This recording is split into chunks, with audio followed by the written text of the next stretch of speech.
Let's watch how to make holographic background. Set your color palette. Choose airbrush. Turn on the ruler or grid in your application. Pick a color from color palette. Draw straight lines.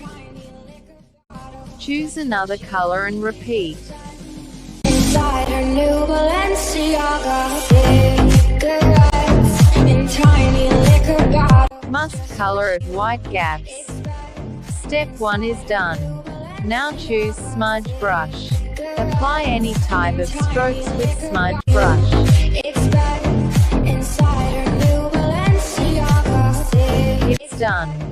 inside